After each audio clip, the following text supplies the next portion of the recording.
caught up with Dave Fuller, tyre technician from Pirelli, at the recent R3 Cup round at Phillip Island to talk about the Super Corsa tyres that most of the competitors use. Tyre pressures to a lot of people may not mean a lot, but it's very important for these tyres. Tell us a little bit about that. Pirellis have a reasonably soft carcass build, so we need enough pressure in them to support the bike, support the tyre in the bike. So a lot of guys are still in the frame of mind of running low pressures.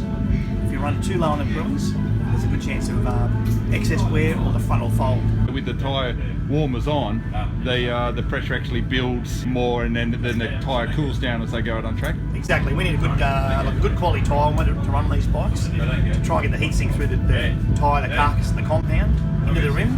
As soon as we start doing laps, especially at Phillip Island here this weekend, with a cool track tent, it'll start sucking tyre temperature out and lowering the pressures. So for instance, if we left here with 32 psi and hot off the warmer, we're going to lose approximately 4 psi in the front. So you're going to be in a situation where there's a very good chance too soft, too low a pressure, chance of folding the front.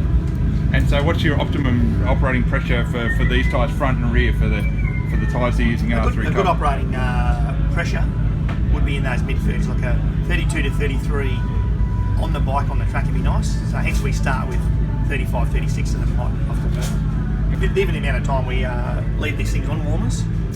If it was red hot here, some of these circuits we're getting in the middle of summer, we can actually leave the tyre warmers on too long now on these, so, which causes a chemical reaction. So there's a window of probably an hour and 15 to be perfect.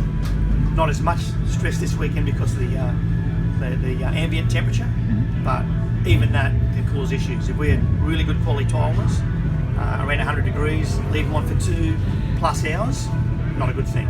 Come back in off the track, wrap the tyre warmers back around the bike and turn them off, and an hour before the next race, prepare again. They'll heat cycle well.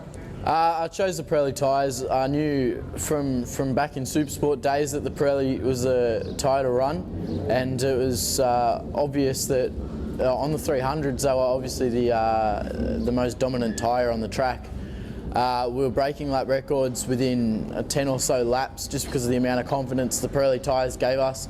As with the Mupo suspension, you know, it's working amazingly and I can't fault them, and we're getting great wear out of them. Compared to other tyres, the Pirelli you can really get in really deep into the corner, brake right to the apex, and some other tyres you have to let off and roll a bit more, but you can really get right into the middle of the corner, lean it over, and almost ride it like a Supersport bike. The amount of help Link International and Pirelli have been giving me this year, it's made it a lot easier on us tyre-wise, and you know, I've got the best tyres on the bike, and it's the truest statement I can give you at the moment, because this one here did qualifying and 3 races at Morgan Park on the R3 Cup, and then 70 laps at Winton, the Yamaha 2-day test, and then also practice yesterday. So I got the lap record at Morgan Park, lap record at Winton, and the lap record at Phillip Island all on one set of tyres.